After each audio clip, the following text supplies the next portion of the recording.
You're 21, why have you had 2 ACL injuries? That really attacked my confidence. It made me emotional. The change that happened in my mental health in the space of 4 weeks, it was huge. It's one of the toughest things to do, to be able to say to someone like, hey, I'm not feeling great. I think I can be better.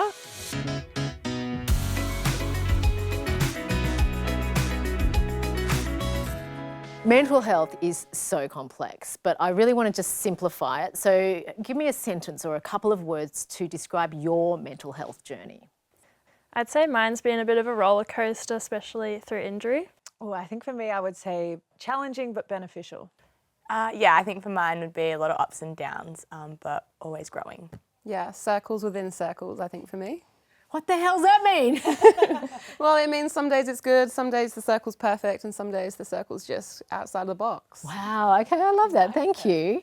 Ali, anxiety and negative self-talk has been one of the things you've had to deal with. Can you help us understand what that means? I did and I do struggle with sports psych and anxiety, but also clinical anxiety. And, you know, I got to a point where I didn't think that I was good enough nor I was ever going to be good enough as a netballer, but also a person. And once you've gone through that and you've built through that, then you know who you are and you're really confident in who you are and you can stand out on the big stage like we do and be in our shoes and be comfortable with who you are. I love that message, Ali, that you kind of can't bypass the hard lessons. You have to go through them. Yeah, absolutely. Jo, let's talk about you and what happened at the Commonwealth Games 2018. 2 weeks before the 2018 Com Games, I was in floods of tears in my apartment in Sydney saying I wasn't good enough to represent my country, England, to step out day after day in front of TV cameras, 10,000 people in a stadium, all willing you to do well, is a certain level of expectation that is definitely on the exterior, but I just took that pretty much straight to my heart. And the change that happened in my mental health in the space of 4 weeks, 1 month, it was huge. You know, I'm a lot older and a lot wiser now, but there are so many different ways to deal with that pressure now. Yeah. Kelsey, let's talk about being diagnosed with depression at 16. The difficult thing was just not being able to verbalise how I was feeling. During that period of time, the thought of going to training was too overwhelming. I was having a lot of anxiety around showing up and being around people. There's thousands of girls who want to be in your position and you can't get up to go to training. That thought process really got me in a funk.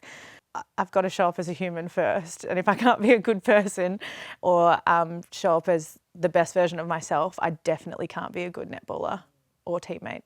Riley, tell us about how injury has impacted your mental health. Yeah, so 2019 I did my first ACL and then debuted in 2022 and then at the end of the year went down again.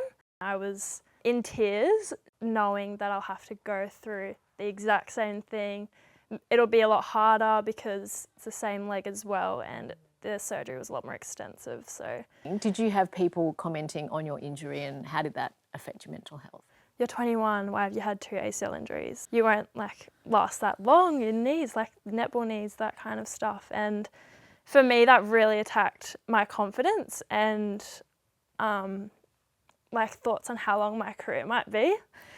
Oh, it feeds into the doubt that you will already be experiencing in your body. So when somebody make me emotional, I think it's a normal experience to have, and the doubt in your body can be huge. I think too, so many girls have gone through it, and I think just having that connection to be able to reach out to those girls is so important.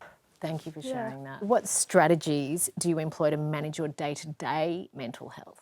If I haven't had enough sleep or enough water or got outside, it's those tiny 1%ers that make up a big part of a strategy in my day. Over the years, I've built up, I guess, a support network around me that just picks me up constantly. My parents and my family are my biggest supporters, but also I see a psychologist every fortnight just to make sure I'm checking with my thoughts. I think for me, I always call it my free mindfulness, being present in the small moments that might not matter in the grand scheme of things, but they do build up and they are the collection of habits that I guess you live by day to day. And is that helping you in your netball? Absolutely, and I feel like it is those habits that you have off the court, they then shine through in moments of stress and pressure, which is often on the netball court. Tell me about what belonging to a team or being part of a team gives to you? I think being a part of a team is one of the best things about my life. It's a safety blanket almost immediately. Yeah, I think belonging is a huge part of positive mental health, and it can be different for everyone. I love it. We've got gratitude, we've got belonging, and we've got connecting with our loved ones as actionable things we could do right now. Thank you so much for showing your vulnerability, for opening up and giving us these incredible insights. I feel like I've learned so much.